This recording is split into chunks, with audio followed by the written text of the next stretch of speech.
Imagine starting a sex chocolate brand before you're even legally allowed to drink. In today's Netsphere podcast episode, I bring to you Jake Lewin, who's a freshman at the University of Michigan and is also the co-founder of Tabs, an up-and-coming sexual wellness brand that is completely taking over TikTok. We had a really insightful conversation, really inspiring, and honestly really fun. We shared a lot of laughs, and it was just an overall good time. So without further ado, here's the interview. What up, everybody? Whoever's watching this on YouTube, welcome to another Netsphere podcast. So today, I got Jake Elwin, or Jake Lewin. Is that how you say your name? Yeah. Lewin. Oops. I got it. Okay, cool. Well, Jake Lewin, founder of Tabs, the famous sex chocolate, the infamous sex chocolate. I'm glad to have you here, bro. If you could just, tell people a little bit about yourself, like what you're up to and a little bit about you. Just like a little intro. Sure. Yeah, well, first of all, thanks for having me on. I've actually been watching you. I'm pretty sure I told you this, but I've been watching you since probably freshman year of high school. I'm now a freshman in college now. So That's crazy. it's been 4 or 5 years. Yeah. Wow. I started with dropshipping. I started with dropshipping Facebook ads, the kind of like the Classic. normal, where I'd imagine a lot of like your viewers would start at, right? For sure. So yeah, I probably did drop shipping for first year and a half from, all through freshman year, completely failed at it. And then, mid through sophomore year, started a successful one, sold it. Later I started another leggings like drop shipping company that ended up doing well. I sold that one probably a year later, and that gave me, a significant amount of money to start an actual brand, or what I'd consider an actual brand, where we're actually making the product. It's fully our own, and it's custom, and that was kind of the goal from the very beginning. So Wow. that's where That's I'm dope, bro. at. It's really cool to see you like progress through that, like kind of go up the ladder, because a lot of people don't really get past that, drop shipping point. Not that like, there's anything particularly wrong with that, but I think if you're trying to be like a long-term brand, that's not gonna cut it necessarily. So that's super cool. I want to ask you then a little bit about the brand and just, how did you guys come up with this brand? Sure. So, uh, I saw it on TikTok. I saw a like similar product, not a good product at all, as far as packaging. I mean, a great concept, right? But just terrible execution. It came in like little like, like Hershey's wrappers, like Like the these, kisses? this plastic. Exactly. It was like that. It was just not a good idea. I actually bought some, and I had to, personally try it. Just Of course. there was nothing to it. There was nothing to it. So we knew we could do a lot better. By the way, the video on TikTok that I saw, it had like 11 million views or something like that, and like 2 million Damn. likes. So clearly the potential was there. The demand was there. I think they were sold out on their website. I think they were mostly in like adult stores. I don't even think they were D2C. Um, yeah, so then we went to work for me and Oliver, which is my co-founder. We went to work for like a year or so, just developing the product, developing the box. Um, yeah, we launched 3 or 4 months ago. We sold out, and now we're on our second and third production run. Wow, that's a huge success in terms of a launch. That's awesome, bro. I really like that. Just like seeing an idea, not really like reinventing the wheel, but just like improving on it like tenfold. That's a super smart strategy. I want to ask you this because I've been in the same situation where you're like planning a brand. I'm sure you were like super anxious to like launch it and just the whole process. I mean, taking a year to launch something is nerve wracking. How did you guys deal with that? Were you just like consistently like working on it and working on samples or whatever, or what'd you guys do? So it was a little bit nerve-wracking, but it gets to the point where it's like, you've come all this way. I don't know, for whatever reason, I knew from the beginning that it would sell. Like it was very obvious, to me at least. But I was mostly concerned with like other factors of not like demand, but more of like not having the website set up right, or like Mm-hmm. losing a bunch of money like in R&D or whatever. And R&D was like kind of a pain, just because we're trying to cram a bunch of supplements that actually work into a chocolate, and they're not swallowed or they're not taken as a powder, which first of all we don't even want, for a supplement. You want it in like a chocolate or like the shareable form. Mm-hmm. It's difficult. It tastes bad. Like I think we went through 4 or 5 renditions, and there's always problems. So while it seemed like, wow, like how are we actually gonna pull this off? But that was the closest it came to like, I guess, doubting the brand, of whether we could even make it. And then once we did, it was kind of obvious going forward. Yeah. Well, I think you guys found like a really great opportunity. I mean, aside from just seeing it work on TikTok, like sexual wellness, I think you could consider this like a sexual wellness product. That's like a crazy, crazy niche that's up and coming. So that was genius, I think. I really love you guys' branding, especially this like the little the little like Yeah. emojis on there. That was so clever. So I think you guys really nailed it when it comes to like appealing to the right target demographic. Now we have the 1 unit box now. So Whoa, dude, that's sneaky, clean. sneaky. It's pretty much the same thing. Um, Opens up like this, right? Wow. And then the Break, bite, insert, and bang. then a one. So Dude, that's a good idea. So are you guys planning to get into like stores or something like that or? yeah, so we're setting up a wholesale system for now. And yeah, eventually retail, but we've had some demand from like local shops, and we're trying to figure out a good system for that. That's something I've never done before. So Yeah, that's gonna be really interesting. Are you yeah, and Oliver both in Michigan? yeah, we're both students here. Cool. How'd you guys meet?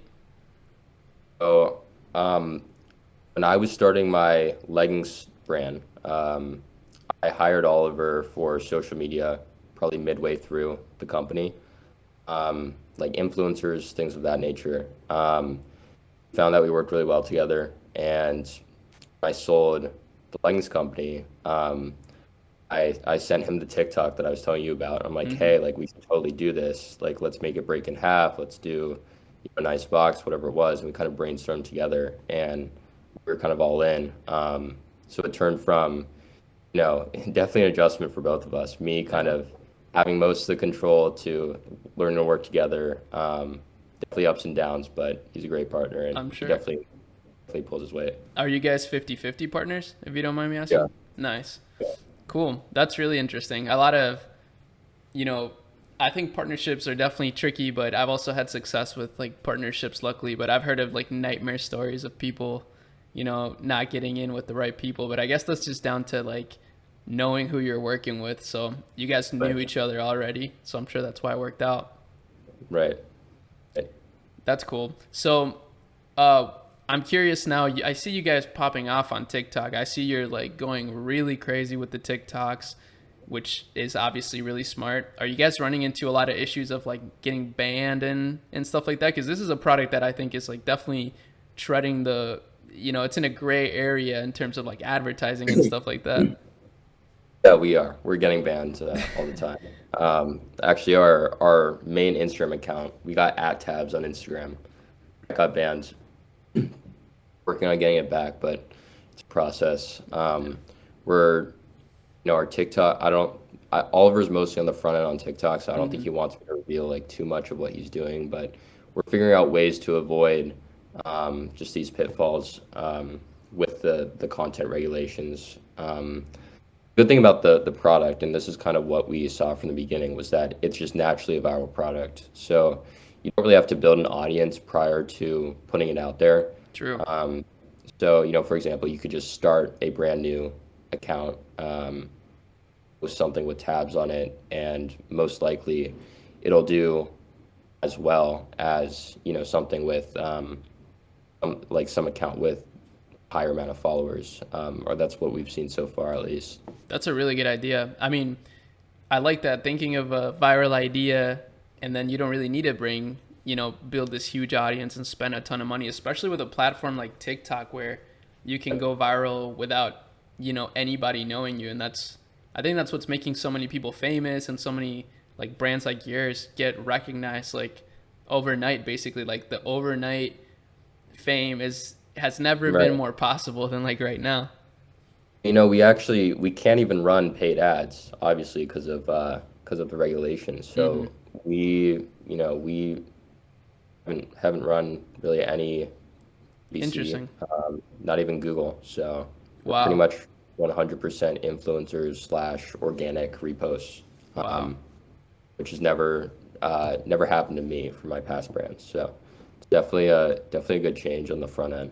Yeah, that's cool. And I'm sure eventually, like, once you guys figure things out, that's gonna make it even crazier than like the results you've had already. I actually have I'm scheduling a podcast with another sexual wellness brand owner. It's actually kind of Right. interesting. It's the founder of Maudi or Maud. I don't know if you know them. Oh yeah, I have. Is it Maude, right? Yep. I'm not even exactly sure how to pronounce it, but I did a video on them, and I reached out to the founder. I was like, "Yo, this brand is so cool. Can you would you do a podcast? It'd be cool." And she agreed.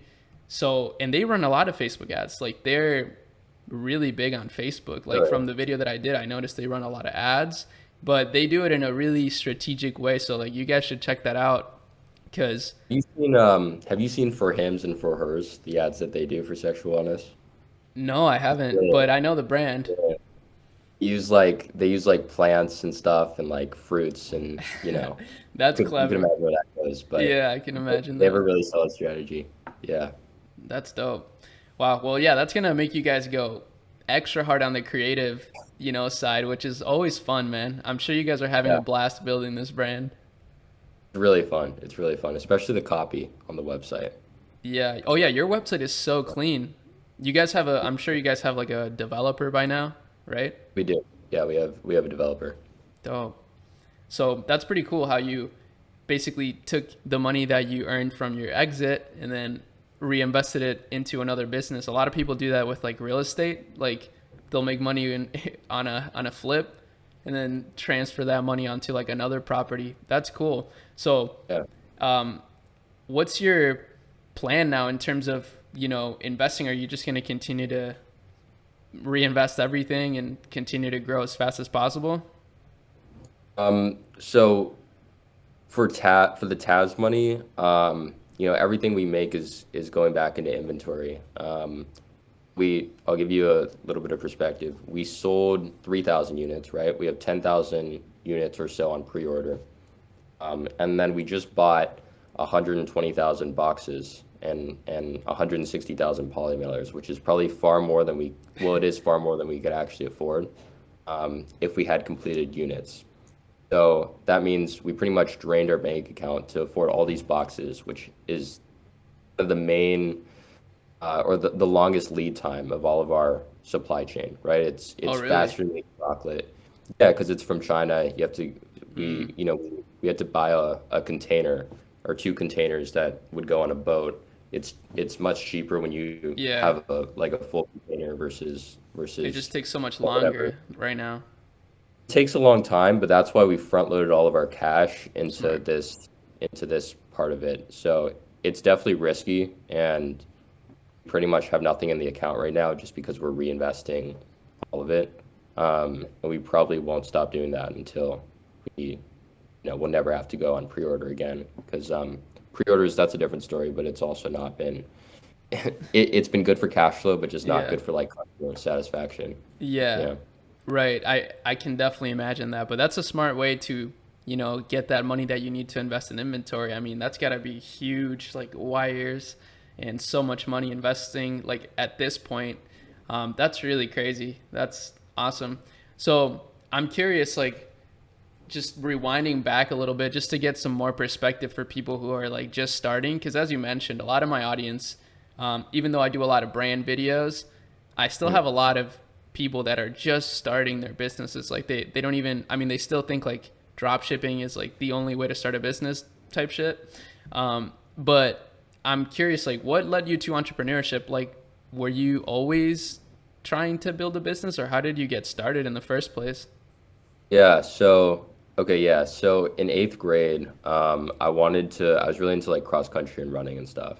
And I wanted to build this like running app. It was a stupid idea, but the point was is that I needed quick money to like fund this app because I don't code or anything like that. And for whatever reason, I think I needed like $20,000 or so.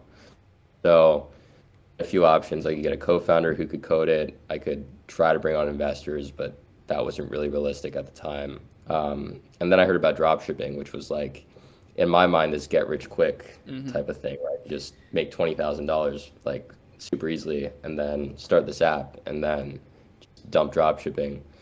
Uh, Obviously, it didn't work out that way.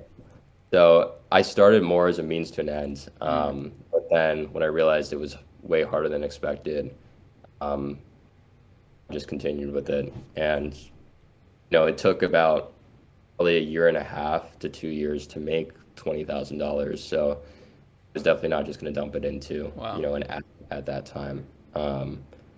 But it's all exponential from there. I mean, if you play your cards right. So it took a while to start with like it was like doing influencers and stuff. I don't think I was even touching like paid ads until probably my second year. But from there, it picked up a little bit. Um, yeah, and that's kind of how I started, like initially, Cool. or at least why I started. Wow. Yeah, that's awesome. Uh, I'm really, I think one of the things, because I've known you for a while, and I remember you showing me like your store way back in the day, like your leggings brand and stuff. And I think Right, one right, thing I noticed right away is like, I mean, first of all, I really like the journey that you went on. It's like realistic for people. It's like, you know, it's not a get rich quick scheme. Like you're gonna make like, yeah, 20K maybe in like years. Like you can make more than that working a job if you like, really wanted to make that money. But like you said, I think the exponentiality comes from like the skills too that you learn. Like that shit is invaluable. But I think one thing that you had is like you always thought of this as like building a business and a brand. So I really like that. Just like drop shipping, not in the sense of like making this store, testing like fucking 2,000 products and trying to get lucky, like just trying to build a brand and using I actually drop did do shipping as a that. system. Oh, you did do that. Yeah, so for the first like 2 years or so, I probably had like 2 dozen stores.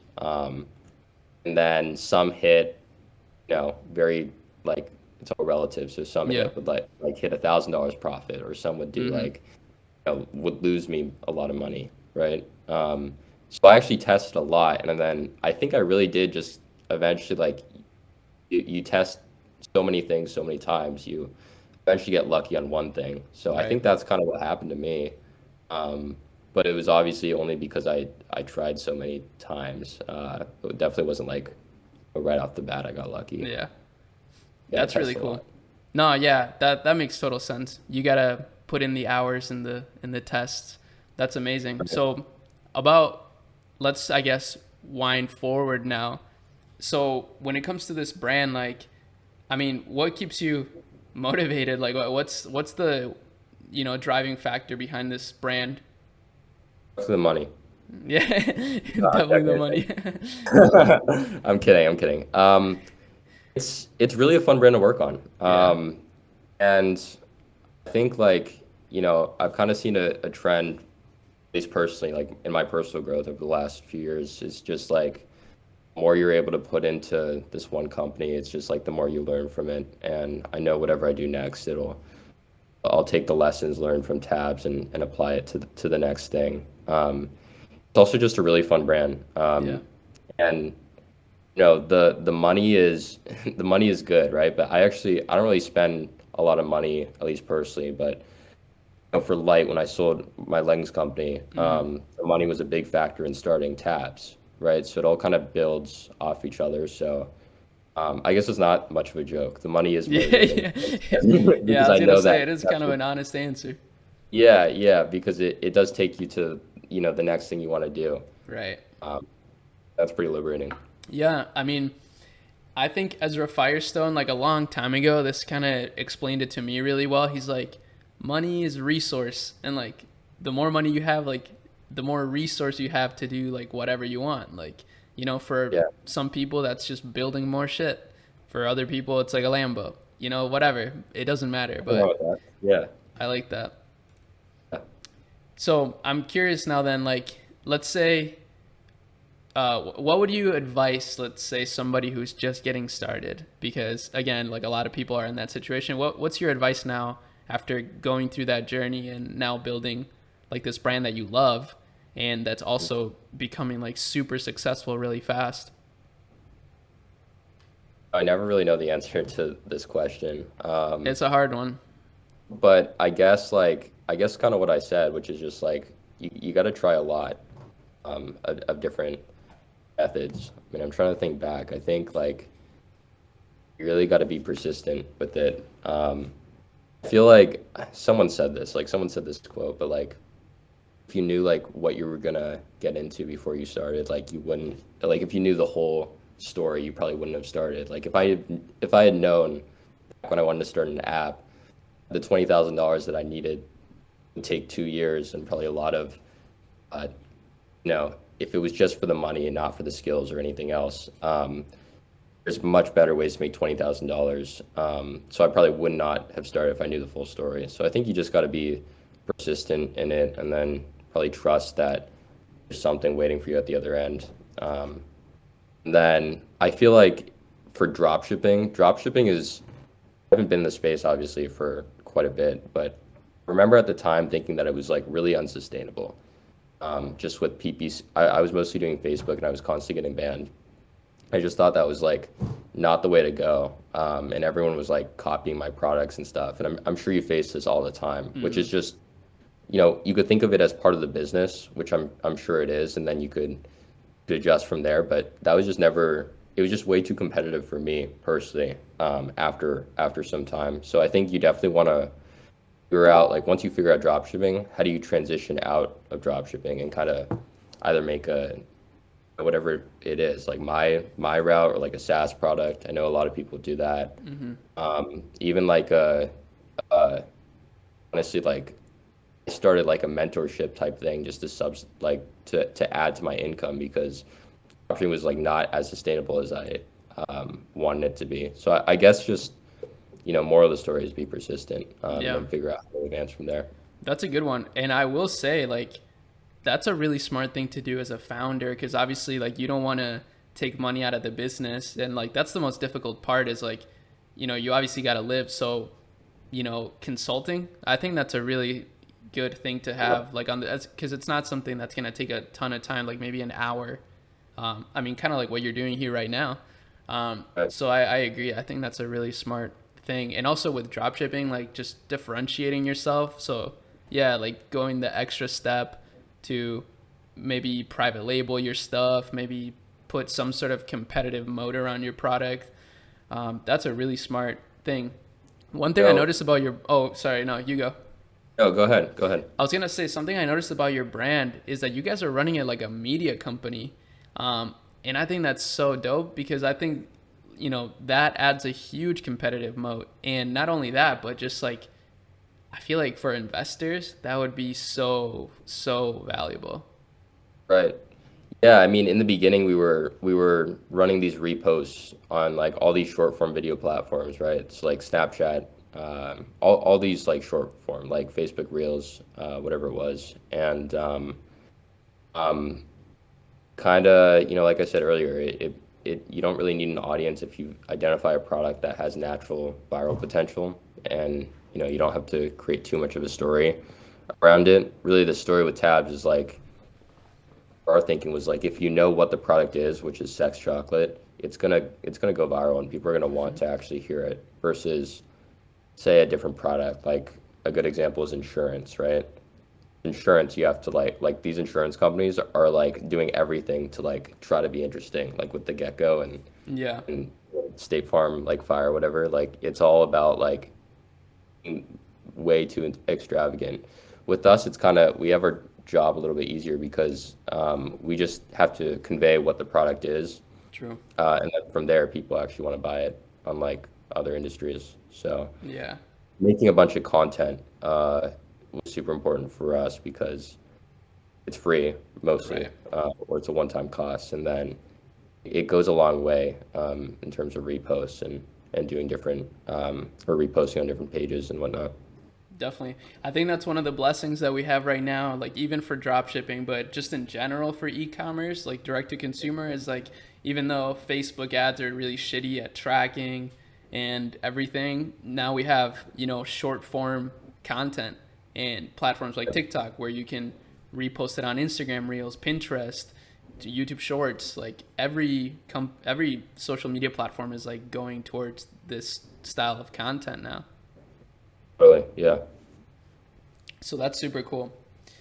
So what's your goal then for tabs? Like what would you say is like a, let's say, what's your number to exit? Like if somebody said, "Yo, this is how much I'm going to pay Hmm. you." Um, I don't know. I don't know. Me and Oliver actually talk about this like not frequently, but it's been brought up recently in the past like week or so. And we couldn't agree. Like we don't actually know like an exact range. Yeah. Um, I think as like not like a numerical value, but just what I'd have to like be able to just I'd have to be able to be like, okay, this amount of money will fund the next project I want to do in its entirety. I feel like that would be, the number to go for, but I don't really know what's next for me personally. So it's hard to say. It's hard to say. Yeah, I feel that. And that's something worth noting right now too, like for the people watching, like you're a freshman in college. So you got, I mean, that's crazy. That's awesome. You got a lot of time. I'm taking a gap year next year, so I'll have some more time. But Really? Okay. So that's going to be interesting. Oh, yeah. Something I wanted to mention about your product that I thought was super cool before I ask you the next question is that you guys, I don't know, this might sound weird to say, but like I look at Tesla, for example, and like I see people talking about like, oh, okay, Tesla's not just a car company, they're like a data company.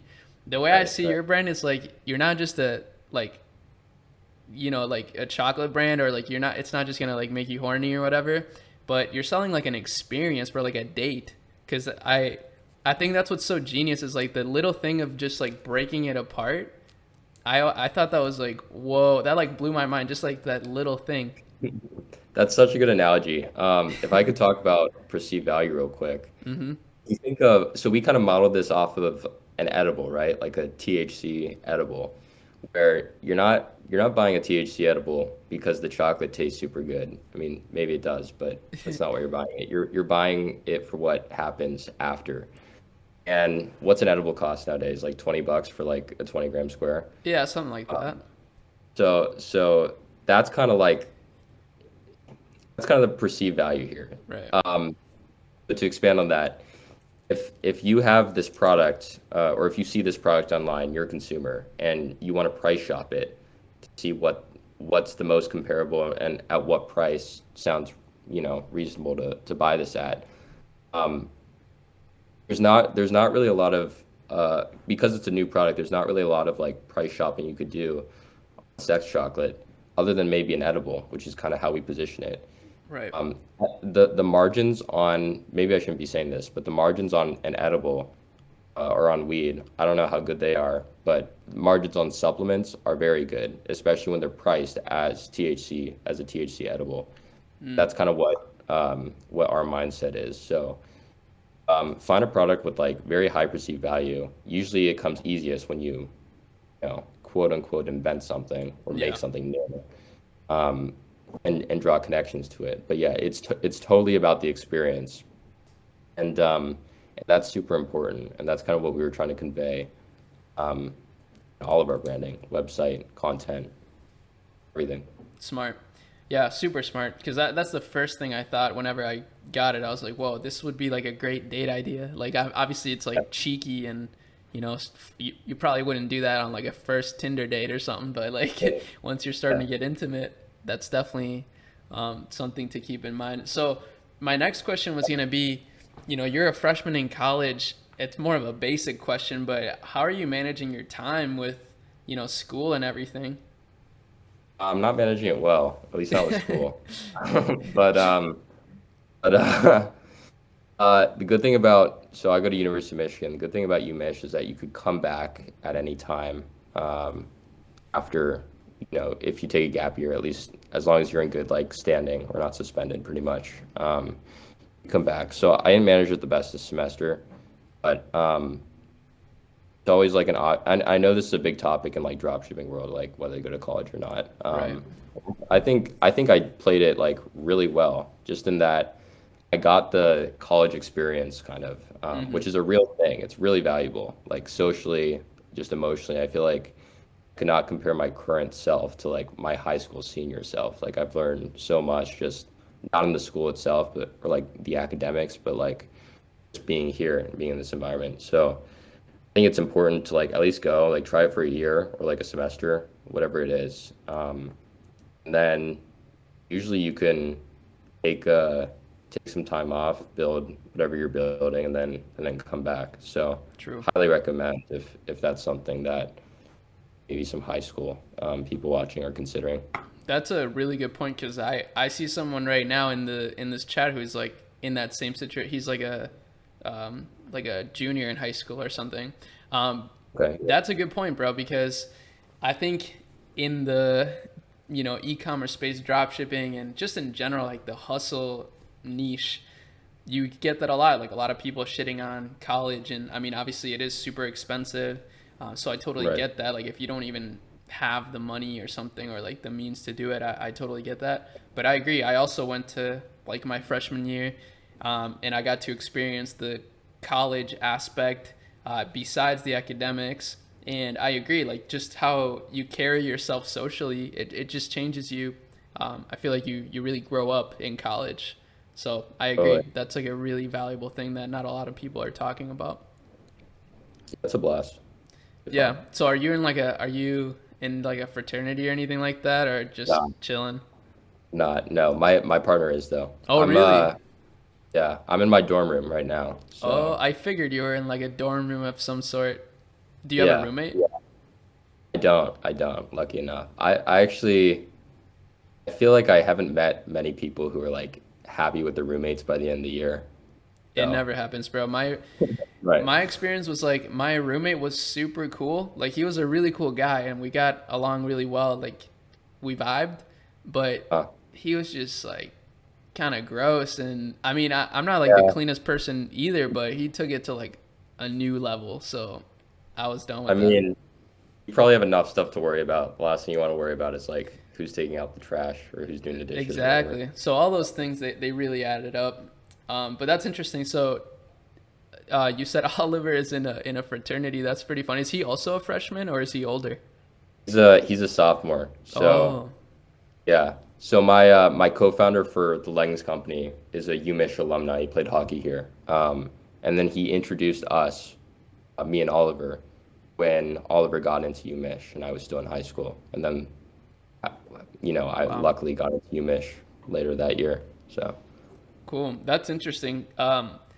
How was that? Like, how you had a previous partner and you both exited the company. How did you guys decide to exit? You just knew like it wasn't what you wanted to work on long term. so it was a dropship. It started as a dropshipping company turned white label. And the same things I Mm, said earlier with just the problems with dropshipping was there's a lot of competition. It wasn't really a fun brand to build, to be honest. After the first like 2 months, we did really well in the first half of COVID, and then after that, it was just a struggle to like even be profitable. I think at mm, a certain time we were paying Oliver more than me and Nico, my partner, were making. So we were just not doing well financially in that company, and it was definitely time for a change. And we sold it probably a year and a half or less than a year and a half or so after starting it. Um, that's cool. but again, good experience. We learned a lot, and it helped tremendously in starting tabs. Yeah, I'm sure the experience of like selling your business at that point too is tremendously valuable. I mean, that's really inspiring too to hear that you guys started it with drop shipping and it transitioned into something bigger. And even if, you weren't going to pursue it long term, you still were able to get something like you pulled something out of it aside from just the experience, like a monetary thing. That's super cool. Right. Yeah, So, I'm sure we could have gotten into like a custom brand from there. So like you could probably, if you do it right, you could probably start as a dropshipping company, a mhm. dropshipping store, then slowly transition into um, actual brand if that's what you wanted to do. Yeah, that's true. I mean, I think like Movement Watches kind of did that a little bit. Yeah, They kind of yeah, finessed. yeah. No, Movement, super respectable brand. Who Hell was yeah. that? Jake Hassan or something? Yep, Jake Hassan and the other guy. I don't remember the other guy's name, Oh, but who was the other guy? he has a partner. Yeah, Yeah, super cool brand. I mean, they got bought for 100 million. That's pretty yeah. crazy, and they're still with the company, I believe. So Okay. I That's think that's so. insane. I think the Yeah. founder lived like a city away from my hometown in LA, so that's pretty cool. Oh, you're from LA originally. From LA, yeah. Oh, what led you to Michigan? My business partners, Oh, the school. It's a good school. yeah, it is a good school. That's cool. That's what I got into. So I didn't get into anything close to this. What are So you I majoring in? CS originally, but I actually switched a lot. So the business school here is really difficult to get into. I was going to apply, but it's just like just very Hmm. competitive. So So like a liberal arts something yeah, for now. for now I'm thinking like I'll cross that bridge in a year from now when I Yeah, have to come back, or if I come back. But good idea. I mean, if you did come back, like I bet the tabs experience would you could leverage that for it hope, maybe. yeah, just don't look at my GPA. Yeah, But other than yeah, yeah. that, Good call. That's funny. So, how do your yeah. parents feel about all of the stuff you're doing right now? Like, I mean, you're in school, so they got to be at least a little bit satisfied. But do they know about the sex chocolate? Yeah, yeah, of course. Well, so I think when I first told them, they probably thought it was like a joke or something. It wasn't a joke, but I mean, they're familiar with like the actually quick story, if you don't mind. Go ahead. Um, spring break of freshman year. I was not freshman year of high school, not college. I was not doing well.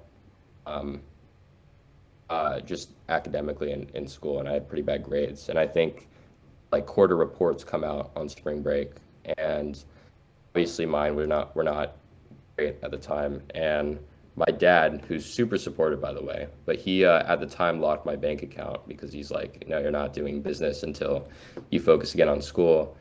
And then we had this long like conversation. We were like somewhere in Palm Springs, California for spring break, and I'm like, I am not that keen on going to college or like, continuing after high school. And that was how I gladly, he ultimately forced me to go. And I'm glad I did. But Yeah. at the time, that's what I was thinking. I'm like, I'm done with this. I just want to build dropshipping stores. Yeah. And, and so thing about my dad was he pretty much said like you're not like you're want you to get a degree or education is valuable no matter how much money you make in drop shipping. Um, and I think he said something like even if you made like $1 million or some sort of like expression of like even if you make X amount of money, I'd still want you to go to college. And he stood by that. And clearly he was right in a lot of ways. Wow. So I think I'm trying to say things that might help your audience. Hell yeah. So I think maybe like not necessarily listen to your parents, but but just keep that option open because it was definitely a good experience for me. And had I completely ditched school, I wouldn't have had the same, probably not the same success in drop shipping. So it's kind of like I don't know what the phrase is, but it's kind of like a two-way thing. Yeah. But it ultimately all worked out. So Right, and you're in school right now, so that's great, man. Sounds like you have a great dad. Like that's pretty much how it was for me as well. Like super supportive, but they're like, I have it. Like I'm an immigrant myself. Like I moved with my parents here, and they mm, were both like very keen on education, especially here. They're like, yo, like we made it all the way here. Like you gotta go to school, and I did understand that. I was like, you know what, my dad's like an academic. He's a scientist, so he really values education, and same thing. And I actually am glad to have listened to them in the first place as well, just to try it out at least. Like, you don't lose anything by trying it out. I mean, maybe some money, but like it could be worth it. And you never know who you're gonna meet. I mean, maybe you'll meet the love of your life or something too. Like maybe it's not just about the network, but that's really interesting. He was definitely right about just keeping your options open, and then you could always do stuff once you have a safety net or not. But True. yeah, it's a good experience. Awesome. And you could also leverage the fact that you're in college to like meet people that you otherwise probably wouldn't. I mean, the schools want to help you out ultimately. Right. Really. That's Yeah, cool. there's a lot of good like people here as far as like actually like the business school is like mostly like investment banking, private equity, like I could see that that. track. But the clubs are cool, and the people like definitely recognize like what tabs is, or vice versa. I see like different projects people are working on. It's definitely something that's interesting. That's cool, man. Yeah, and I mean it's not bad to know like private equity people, I guess, especially as Right, a right. startup that could prove to be It can't useful. hurt. It Right. can't hurt. So Is that something you guys are thinking about, just like in getting investors involved at all? um, we're open to it. We don't need the cash, at least not right now. Right. But we're open to investors if it's like good, if they align with like what we're doing, and could actually provide value like as a person rather than just like a big bag of cash. Yeah. But we're not like actively searching. But if it were to happen, or if we were to get some sort of opportunity, then we would definitely entertain it. Yeah, keeping your options open. I like that. Really. Well, we'll probably start wrapping this up here. I don't want to take up too much of your time. We've been going for 40 minutes. That's actually kind of Really? crazy. Doesn't feel like 40 minutes. Yeah, right. It kind of flew by. Yeah. So I'm wondering now, are you guys gonna start exploring like other like omni-channel strategies, like maybe starting to get into Pinterest, or are you guys already doing that? Like maybe YouTube? Like what's next? Oh, yeah. So we're doing pretty much every like social media platform. Do you mean like third party like sales channels, or like where we're marketing? Oh, I just meant like marketing. Oh yeah. Yeah, I mean we tried Pinterest. I think we're working on YouTube and Reddit right now. Reddit Reddit, is great cool. for like, reviews because people like want to search like what this actually is. So is YouTube. And just like SEO stuff for both Reddit and YouTube. That could also be really helpful. Um, yeah, other than that, TikTok's our main driver. TikTok and Instagram Reels and Facebook Reels, I think, are our main. Um, but we pretty much,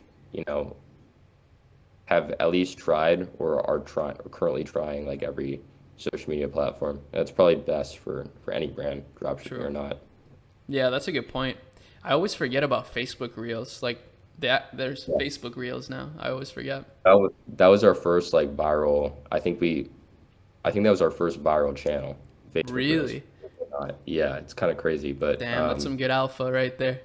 yeah, I mean, who would have thought though? Like Yeah. Facebook for, aphrodisiacs.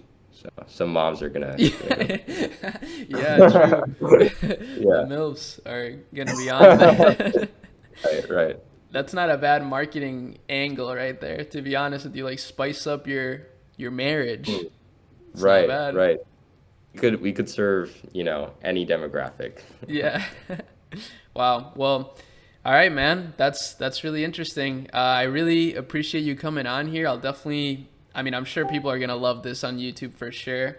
And yeah, man, I was an honor to get to speak with you about this. It's really interesting. Good. Thanks for having me, Ari. Of course. All right. Peace out, everybody. Have a Okay. good one.